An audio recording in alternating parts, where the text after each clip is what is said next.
நீங்க ஒரு பிராண்ட் ஓனரா இல்ல பிராண்ட் கிரியேட் பண்ணணும்னு ஆசைப்படுறீங்களா? அப்ப கண்டிப்பா இந்த வீடியோ நீங்க ஃபுல்லா பார்க்கணும். இந்த வீடியோல நான் என்ன ஷேர் பண்ண போறேன் அப்படின்னா, ஒரு இ-காமர்ஸ் பிசினஸ் பண்ணணும் அப்படின்னா என்னென்ன மாடல்ஸ் இருக்கு, நீங்க எங்கெங்கெல்லாம் லிஸ்ட் பண்ணலாம் அப்படின்றத பத்தின ஃபுல் டீடைல். ஸோ நீங்க ஒரு மார்க்கெட் பிளேஸ்ல விற்கலாமா இல்ல ஓன் வெப்சைட்ல விற்கலாமா, அதுக்கான என்ன சொல்யூஷன்றத ஸ்டெப் பை ஸ்டெப்பா ஷேர் பண்ணியிருக்கேன். புதுதியே ஒளி எழுப்பிடவா இந்த உலகம் பார்க்க, எதிரொலியே கரகோஷங்களை பல செவிகள் கேட்க, வளரிடமே எல்லைகள் இல்லை, நீ உயரம் போக பதில் நீயே முன்னேறி வா.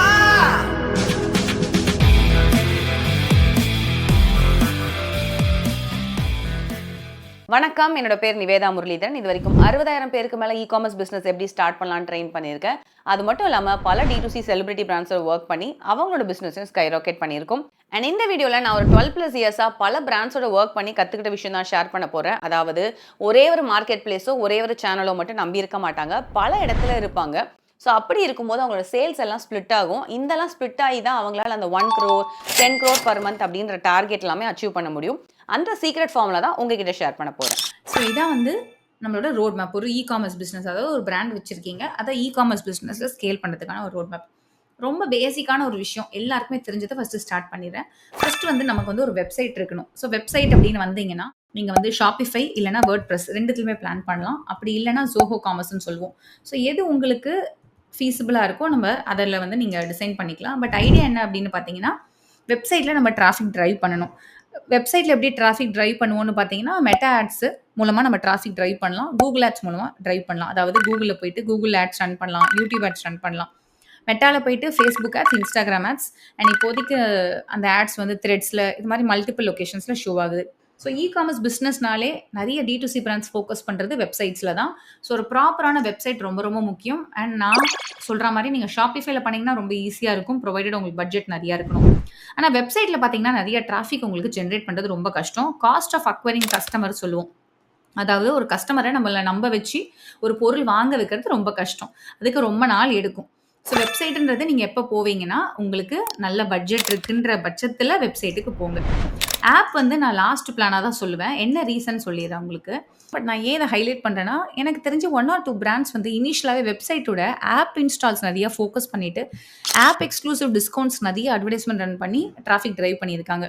ஏன் அப்படின்னு பார்த்தீங்கன்னா, ஒரு ஆப்பை அவங்க ஃபோனில் இன்ஸ்டால் பண்ணிவிடுவாங்க. இன்ஸ்டால் பண்ணிட்டாலே நம்ம நோட்டிஃபிகேஷன்ஸ் கொடுத்தா நிறைய கூப்பன்ஸ் கொடுக்கலாம், ஆஃபர்ஸ் கொடுக்கலாம். அப்போ நிறைய பேர் பர்ச்சேஸ் பண்ணுவாங்க. பட் காஸ்ட் ஆஃப் டெவலப்பிங் ஆப்ன்னு இருக்குது பார்த்தீங்களா, அது ரொம்ப ரொம்ப அதிகம். அதனால் இந்த ஆப்புன்றது நீங்கள் பட்ஜெட் இருந்தால் போங்க, இல்லைனா வெப்சைட்றது ரொம்ப ஈஸியானது. இதை விட இருக்கிறதுலே பெஸ்ட் மெத்தட் பார்த்தீங்கன்னா மார்க்கெட் பிளேசஸ். மார்க்கெட் பிளேசஸ்னால் அமேசான், ஃப்ளிப்கார்ட் இது மாதிரி மார்க்கெட் பிளேஸஸ் செல் பண்ணுறது. இதோட பிக்கஸ்ட் ப்ளஸ் பாயிண்ட்டே பார்த்தீங்கன்னா, நீங்கள் மினிமலாகவே ஸ்டார்ட் பண்ணலாம். ஒரு ப்ராடக்ட் வச்சுனாலும் யாரும் உங்களை கேள்வி கேட்க போகிறதில்ல. ஒரு வெப்சைட்டில் கூட 1 ப்ராடக்ட் வச்சு நம்ம ரன் பண்ணலாம். ஆனால் அதை நம்ம பீப்புள் நம்ப வைக்கிறது ரொம்ப கஷ்டம். ட்ரஸ்ட் ஃபேக்டர்னு சொல்லுவோம். இப்போ இதுவே மார்க்கெட் பிளேசஸில் பாருங்களேன், இப்போ அமேசானில் ஒரு ப்ராடக்ட் வாங்கினா பிரச்சனை ஆச்சுன்னா ரிட்டர்ன் பண்ணிடலாம்ப்பா அப்படின்னு இருக்குது. இன்ஃபேக்ட் நான் ஃப்ளிப்கார்ட்டில் செல் பண்ணுறேன். ஆனால் ஃப்ளிப்கார்ட் ஒரு மாதிரி என்ன சொல்லுவோம் அப்படின்னா, நல்ல வெப்சைட் இல்லைன்னா எனக்கே தோணும். ஆனஸ்ட்டாக இது உண்மையாக ஓப்பனாக சொல்கிறேன். ஏன்னா லாஸ்ட்டாக நான் பர்ச்சேஸ் பண்ண ஆர்டர் என்ன அப்படின்னு பார்த்தீங்கன்னா, ஃப்ளிப்கார்ட் கொரியர் கவர்ஸ் ஃப்ளிப்கார்ட்லேயே பர்ச்சேஸ் பண்ணேன். வீட்டுக்கு பொருளே வரல. வீட்டுக்கு பொருளே வராத போது நான் கம்ப்ளைண்ட் ரைஸ் பண்ணுறேன். இதுவே நான் அமேசானில் ரைஸ் பண்ணியிருந்தேன், எனக்கு ஒழுங்காக ரிட்டர்ன் கொடுத்துருப்பாப்புல. இங்கே ரைஸ் பண்ணுறேன், ஒரு வாரம் சண்டை போடுறேன், 1 மாதம் ஆகுது கேஸு. கடைசியில் பேக்கேஜ் டெலிவர் ஆகிடுச்சு. நீங்கள் தான் சைன் பண்ணியிருக்கீங்க, நாங்கள் சைனே பண்ணலையேப்பா, செக்யூரிட்டி சைன் பண்ணியிருக்காரு. எங்கள் வீடுப்பா, இண்டிவிஜுவல் வீடு, செக்யூரிட்டி இல்லைன்னு சண்டை போடுறேன், கேட்கவே இல்லை. ஸோ ஃப்ளிப்கார்ட்டில் நான் ப்ராடக்ட்ஸ் விற்றாலும் ஃப்ளிப்கார்ட்டில் ப்ராடக்ட் வாங்கக்கூடாதுன்னு முடிவு பண்ணிவிட்டு இது ஒரு 1 year முன்னாடி நடந்திருக்கும்னு நினைக்கிறேன். அதுக்கு முன்னாடி எப்போயாவது ஃப்ளிப்கார்ட்டில் பொருள் வாங்கிட்டு இருப்பேன். பட் ஸ்டில் எங்கள் வீட்டில் வாங்கிட்டு தான் இருக்காங்க. இது என்னோட பர்சனல் தாட்டு. ஸோ மார்க்கெட் பிளேசஸ்ன்னு வரும்போது இப்போ இதுலேயே பாருங்கள், அமேசானில் சில பேர் வாங்கிட்டு இருப்பாங்க, சில பேர் ஃப்ளிப்கார்ட்டில் வாங்கிட்டு இருப்பாங்க. ஸோ இது மாதிரி ஒரு பீப்புளுக்கு ஒரு தாட் ப்ராசஸ் இருக்குது. ஸோ நம்ம என்ன பண்ணோம் அப்படின்னு பார்த்தீங்கன்னா, நமக்கு எந்த வெப்சைட் செட் ஆகுன்றதை பார்க்காம மக்கள் எந்தெந்த வெப்சைட்லாம் வாங்குறாங்கன்றதுல இருக்குது. ஒரு எக்ஸாம்பிள் சொல்கிறேன். ஸ்னாப்டீல் நான் செல் பண்ணுறதில்ல, ஆனால் எனக்கு தெரியும் பீப்புள் ஸ்னாப்டீலில் வாங்குறாங்கன்ட்டு. பர்சனலாக எனக்கு செல் பண்ணணும்னு விருப்பம் இல்லை. பட் மேபி அதில் லிஸ்ட் பண்ணால் ப்ராடக்ட்ஸ் வரலாம். அண்ட் இந்த வெப்சைட் எத்தனை பேர் கேட்டிருப்பீங்கன்னு தெரியல, ஷாப் க்ளூஸ். நிறைய பேருக்கு ஷாப் க்ளூஸ் பற்றி தெரியுமான்னு தெரியல. 2015 நான் ப்ராடக்ட்ஸ் வித்துட்டு இருக்கும்போது எனக்கு ஹையஸ்ட் அமௌண்ட் ஆஃப் சேல்ஸ் பார்த்தீங்க அப்படின்னா ஷாப் க்ளூஸ்லேருந்து தான் வந்தது. ஸோ ஐ ஸ்டில் ரிமெம்பர் அந்த டைம் 2-3 புயல்லாம் வந்துச்சு அந்த டிசம்பர் மந்த்து. அப்போ பார்சல் நான் ஒரு 50, 100 பார்சல் பேக் பண்ணிட்டு இருந்தேன். எங்க அண்ணன் கூட சொன்னாரு. இந்த மாரி பயங்கரமா மழை பெய்யுது. கொரியர்காரங்கலாம் வரமாட்டாங்க. நீங்க பேக் பண்ணாதான்னு. இல்ல, இல்ல என் கடமை பேக் பண்ணுவது அப்படின்னு சொல்லிட்டு ஒரு பேக் பண்ணின்ற பீரியட்லாம் இருந்துச்சு. அண்ட் 2015, 2016 எனக்கு வந்து ஹையஸ்ட் சேல்ஸ் வந்து ஷாப் க்ளோஸ்ல என்ன வந்தது. அதுக்கப்புறம் நெறைய அது வந்து ரிட்டர்ன்ஸ் எனக்கு அதிகமானதுனால தான் நான் ஸ்டாப் பண்ணிட்டு இருந்தேன். பட் ஒரு நாளைக்கு இதுவரைக்கும் 1000 பார்சல்ஸ்க்கு மேல கூட நாங்க ஷாப் க்ளோஸ்ல ஷிப் பண்ணியிருக்கோம். எனக்கு கேட்டகரி மேனேஜர் க்ளோஸா ஒர்க் பண்ணாங்க. நான் எதுக்கு இந்த ஸ்டோரி சொல்றேன் அப்படின்னா, ஆப்பர்ச்சுனிட்டி நமக்கு எங்கேருந்து கிடைக்கும்னு தெரியாது. ஒரு வேளை ஷாப் க்ளோஸ் வந்து என்னோட கெரியர்ல 2015ல நான் ஜாப் குவிட் பண்ணேன். 2015யும் 16யும் இல்ல அப்படின்னா, என் லைஃப் மாறி இருக்கலாம். எனக்கு அது குடுத்த கான்ஃபிடன்ஸ் இருக்குல்ல, இன் டெர்ம்ஸ் ஆஃப் ரெவென்யூ நான் ப்ராஃபிட் பண்ணல. இன் டெர்ம்ஸ் ஆஃப் ரெவென்யூ ரொம்ப அதிகம். அண்ட் ஸ்னாப்டீல் வந்து எனக்கு ஒரே மந்த்ல 2016ல தீபாவளி டைம்ல ஒரே மந்த்ல 10 லேக் சேல்ஸ் ஹிட் பண்ணும். ஃபர்ஸ்ட் டைம் நான் வந்து ஹிட் பண்றேன் ஒரு மார்க்கெட் பிளேஸ்ல. அதுக்கு முக்கிய காரணம் ஸ்னாப்டீல். அதுக்கப்புறம் ஒர்க் அவுட் பண்ணி பார்த்தேன், அதுல ப்ராஃபிட் இல்ல. பிரேக் ஈவன்ல இருந்துச்சு. ரூ. 1000 என்னமோ தான் ப்ராஃபிட் வந்தது. ஸோ அதனால நான் அப்புறம் ஸ்னாப்டீல் மேனேஜர் கிட்ட பேசிட்டு எனக்கு இதெல்லாம் செட் ஆகல அப்படின்னு சொன்னேன். பட் அந்த ரெவென்யூ குடுத்த எனக்கு ஒரு பூஸ்ட். அதுல இருந்த லேர்னிங்ஸ் தான் நான் இப்போ வரைக்குமே சொல்லிக் குடுத்துட்டு இருக்கேன். அதுக்கப்புறம் 2017க்கு மேல தான் கொஞ்சம் கொஞ்சமா ரிசர்ச் பண்ணி என்னோட என்டையர் பிசினஸ ப்ராஃபிட்டபிள் பிசினஸ் மாடலா மாத்தினேன். நான் எதுக்கு இந்த ஸ்டோரி சொல்றேன் அப்படின்னா, don't put eggs in one basket சொல்லுவாங்க தெரியுமா? அதேதான். நானே வந்து Amazon பத்தி ஒரு டீச் பண்ற ஒரு மென்டர் தான். பட் என்னோட ஸ்டூடண்ட்ஸ் கிட்டயே சொல்லுவேன், Amazonல ஸ்டார்ட் பண்றீங்களா விடாதீங்க. அடுத்து Flipkartக்கு வாங்க. என்னென்ன போர்ட்டல்ஸ் இருக்கோ வாங்கன்னு சொல்லுவேன். இன்ஃபேக்ட் இத தாண்டி என்னென்ன போர்ட்டல்ஸ் இருக்கு அப்படின்னு பார்த்தீங்கன்னா, நீங்க வந்துட்டு மிந்த்ரால வந்து செல் பண்ணலாம். அண்ட் அஜியோல செல் பண்ணலாம். அஜியோலயும் கொஞ்சம் பேமெண்ட் இஷ்யூஸ் இருக்கு. அண்ட் மீஷோல செல் பண்ணலாம். ஸோ இது மாதிரி பல மார்க்கெட் பிளேஸஸோட ஆப்பர்ச்சுனிட்டிஸ் இருக்கு. இது வந்து இந்தியன் மார்க்கெட் பிளேஸஸ் மட்டும் தான் சொல்றேன். இன்டர்நேஷனலா வந்தீங்க அப்படின்னா, நீங்க வந்துட்டு கண்டிப்பா Amazon US, UK, UAE, KSN போயிட்டே இருக்கும் லிஸ்ட். அத பத்தி நான் இங்க டீப்பா கவர் பண்ணல. ஏன்னா ஒரு கண்ட்ரிக்கும் ஒரு ரூல்ஸ் இருக்கு. எக்ஸாம்பிள் சொல்றேன். இப்ப நீங்க வந்து UAE வேர்ஹவுஸ், Amazon FBA வேர்ஹவுஸ்ல ப்ராடக்ட் ஸ்டோர் பண்ணோம் அப்படின்னா, UAE வேட்டோட தான் நீங்க ஸ்டோர் பண்ணணும். வேட் இல்லாம நான் ஸ்டோர் பண்ணியிருக்கேன். பட் அதுக்கு லீகலா பிரச்சனை வரும். ஸோ ஜென்ரலாவே வந்துட்டு அந்தந்த கண்ட்ரியோட லீகலை நம்ம ஃபாலோ பண்ணியாகணும். விளையாட்டுத்தனமா இருக்க முடியாது. ஸோ இருந்தீங்க அப்படின்னா, that is a matter of question. திருப்பி நீங்க போய் பிசினஸ் எஸ்டாப்ளிஷ் பண்ண முடியாது. ஸோ ஃபர்ஸ்ட் இந்தியன் மார்க்கெட்டை ஸ்ட்ராங் பண்றது இருக்கிறதுலே பெஸ்ட் வே. ஸோ மார்க்கெட் பிளேசஸ்ல இருக்கிற ஆப்பர்ச்சுனிட்டிஸ் ரொம்ப ரொம்ப அதிகம். புதுசா ஒரு மார்க்கெட் பிளேஸ் வரும்போது உங்களுக்கு ஒரு ஆப்பர்ச்சுனிட்டி இருந்துச்சுன்னா தயவு செஞ்சு லிஸ்ட் பண்ணுங்க. எனக்கு இப்போ சேல்ஸ் வரலன்னு யோசிக்காதீங்க. உங்களுக்கு நிறையவே சேல்ஸ் வரும். இன்னொரு குட்டி ஸ்டோரி மார்க்கெட் பிளேஸ் பத்தி ஷேர் பண்ணோம். கிண்டர்கார்ட்னு ஒரு வெப்சைட் இருந்துச்சு. அது வந்து 2015 தான் நினைக்கிறேன். ஜாப்ல இருக்கும்போது எனக்கு ஃபோன் பண்ணிட்டு, இந்த மாதிரி எங்களுக்கு டைப்பர்ஸ் நீங்க வந்து பண்ணணும். 10,000 rupees உங்களுக்கு அட்வான்ஸ் பேமெண்ட்ஸ் கொடுத்துருவோம். நீங்க டைப்பர்ஸ்லாம் ப்ரொக்யூர் பண்ணி வச்சுட்டு கஸ்டமர்ஸ் ஆர்டர் கேட்டா நீங்க ஷிப் பண்ணணும். ஓகேவான்னு சொன்னாங்க. ஸோ யோசிச்சு பாருங்களேன், 2015ல நான் ஆஃபீஸ்க்கு போயிட்டு இருக்கேன். ஒரு நாள் லீவ் எடுத்து நான் வெளியில எங்கேயோ MGMஓ VGPயோ போயிருந்தேன். அப்ப இந்த கால் வந்துச்சு. நான் ரொம்ப ஷாக்கா இருந்தேன். 10,000 ரூபாய் கொடுத்து நீயே பிசினஸ் பண்ணுப்பான்னு சொல்றாப்ல. அண்ட் நான் நல்லாவே பண்ணிட்டு இருந்தேன். அப்புறம் அவங்களே கொஞ்சம் ஸ்டாப் பண்ணிட்டாங்க. நிறைய இஷ்யூஸ் இருக்கு. கொரியர் டேமேஜ், கொரியர் சார்ஜஸ் அதிகம் அப்படின்னு சொல்லி நிறைய ஸ்டாப் பண்ணிட்டாங்க. இந்த ஸ்டோரிலாம் ஏன் ஷேர் பண்ணேன்னா, ஒரு டைம் பீரியட்லயும் நமக்கு ஒரு ஆப்பர்ச்சுனிட்டி வரும். அந்த ஆப்பர்ச்சுனிட்டி அடுத்த 5 வருஷத்துக்கு சஸ்டெயின் ஆகுமா, 3 வருஷத்துக்கு சஸ்டெயின் ஆகுமான்னு யோசிச்சிங்கன்னா அதை கிராப் பண்ண மாட்டோம். கிண்டர்கார்ட்டோ இல்லைனா அந்த ஸ்னாப்டீலோ ஷாப்க்ளூஸோ எனக்கு இவ்வளோ நாள் சஸ்டெயின் ஆகலை. இப்போ செல்லே பண்ணுறது இல்லை. அது கற்றுக் கொடுத்த பாடம் இருக்குல்ல, அதுலேருந்து நான் கற்றுக்கிட்டது, அதுலேருந்து நான் ப்ரொக்யூர்மெண்ட்டை கற்றுக்கிட்டு அதில் அமேசானில் விற்கிறேன், ஃப்ளிப்கார்ட்டில் இப்போ வித்துட்டு இருக்கேன். இதெல்லாமே பெரிய லேர்னிங் தான். எக்ஸாம்பிள் சொல்கிறேன், ஸ்னாப்டீலில் வாய் விட்டேன். ஆனால் எனக்கு பிரச்சனைன்னு ஒன்றே பின்வாங்கினேன் தெரியுமா? ஸோ அந்த ஒரு கேரக்டர் வந்து நமக்கு பிஸ்னஸில் இருக்கணும். ஸோ அப்படி நம்ம ஒரு டைமும் நம்ம எக்ஸ்பேண்ட் பண்ணும்போது தான் பிஸ்னஸ் அடுத்த லெவலில் எடுத்துகிட்டு போக முடியும். ஆனால் பாருங்களேன், நான் 2013ல் பிஸ்னஸ் ஆரம்பித்தேன். இப்போ வரைக்கும் காமர்ஸில் இருந்துக்கிட்டே தான் இருக்கேன். ஆனால் நான் யூஸ் பண்ணுற பிளாட்ஃபார்ம்ஸ் தான் வேறு. ஸோ பிஸ்னஸை எப்பயுமே அது மாதிரி அணுகுமுறையாக யோசிங்க. நான் வந்து ஸ்டோர்ஸ்ன்னு போட்டுருவேன். காமர்ஸ்னாலே ஆன்லைனில் விற்கிறது தானே, ஏன் ஸ்டால்ஸ் அண்ட் ஸ்டோர்ஸ் இருக்குது அப்படின்றத நான் தெளிவாக சொல்லிடுறேன். என்னதான் நம்ம காமர்ஸில் பண்ணாலுமே ஆஃப்லைன் ப்ரெசன்ஸ் ரொம்ப ரொம்ப முக்கியம். இப்போ ஆஃப்லைனில் வந்து நிறைய ஸ்டால்ஸ் ஆப்பர்ச்சுனிட்டிஸ் கிடைக்கும். நீங்கள் ஸ்டால்ஸ் போட்டு அதில் உங்களோட ஆன்லைன் கூப்பன்ஸ் நீங்கள் வந்து டிஸ்ட்ரிபியூட் பண்ண கொடுக்கலாம். தனியாக ஒரு கடை போடுறதா எக்ஸ்க்ளூசிவ் ஸ்டோர். ரிலையன்ஸ்லேயே ஓரமாக நமக்கு ஒரு இடம் தரான்னு வச்சுக்கோங்களேன், அந்த இடத்துல நம்ம ஒரு கடை போடலாம். இன் ஸ்டோர், ஒரு ஸ்டோர் உள்ள ஒரு ஸ்டோர். ஸோ உங்களோட ப்ராடக்ட்ஸை பொறுத்து நிறையா பண்ணலாம். உதாரணமாக நீங்கள் ஒரு கூல் ட்ரிங்க்ஸ் விற்கிறீங்கன்னா தனியாக ஒரு கடை போடணும்னு அவசியம் இல்லை. இப்போ டிமார்ட் இருக்குது, அந்த இடத்துல ஒரு தனியாக ஒரு வெண்டிங் மிஷின் கூட வைக்கலாம். அஃப்கோர்ஸ் இது காமர்ஸில் வருமானு கேட்டிங்கன்னா நாட் நெசசரிலி.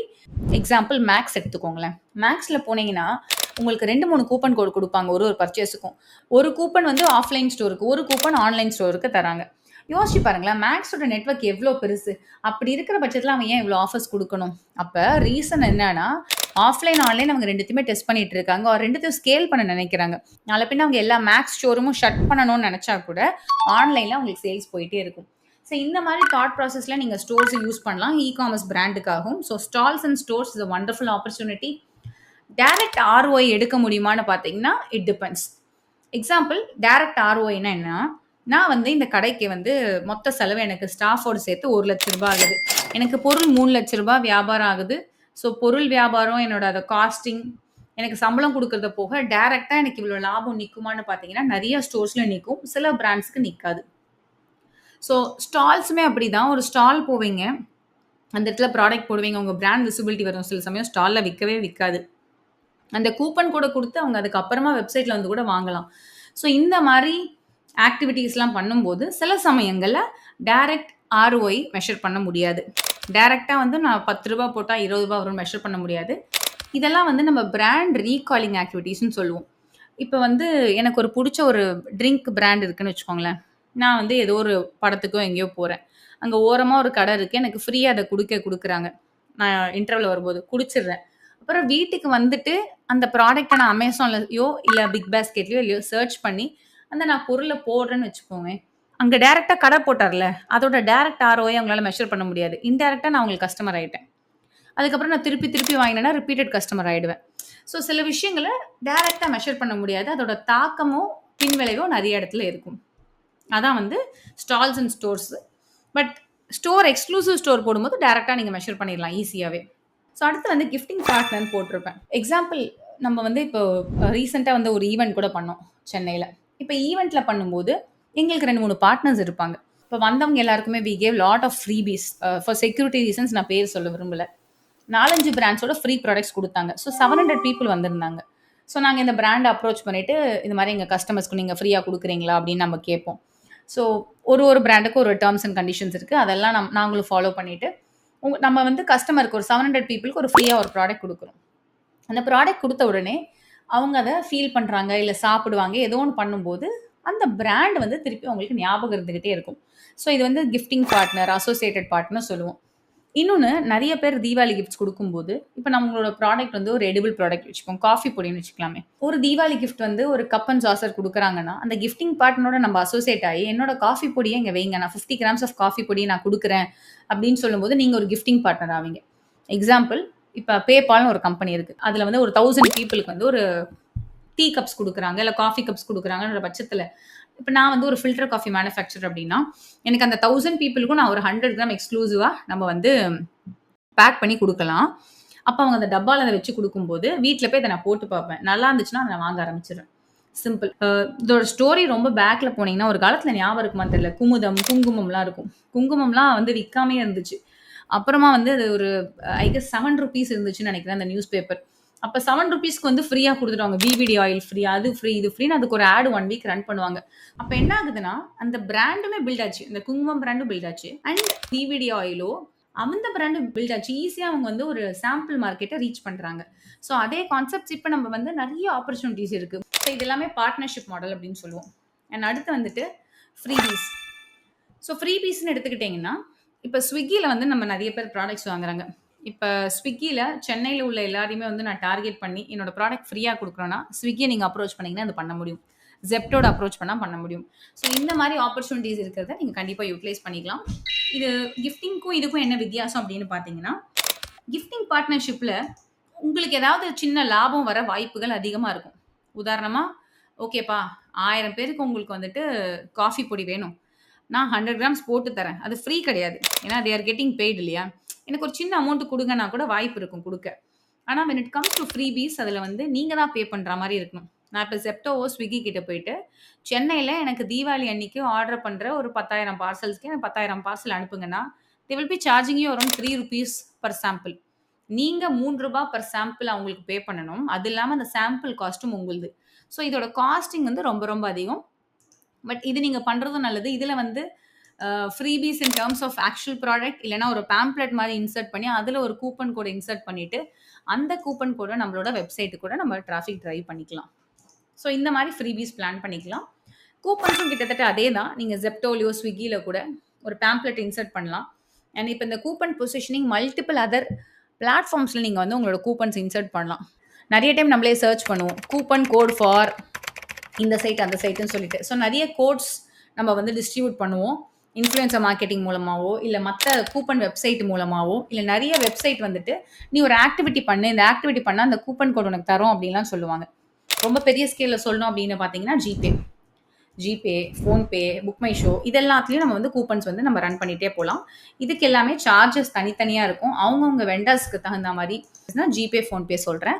என்ன பண்ணுவாங்கன்னா கூப்பன்ஸ் தேக்கிறதுக்கே காசு வாங்க, அதாவது ஸ்க்ராட்ச்னு சொல்லுவாங்க தெரியுமா, அதுக்கே காசு வாங்கிடுவாங்க. சில பேர் வந்து உங்கள் வெப்சைட்டை கிளிக் பண்ணதுக்கப்புறம் காசு வாங்குகிறோம் இல்லை ரீடிம் ஆனவனேன்னு சொல்லிட்டு நிறைய ரூல்ஸ் இருக்குது.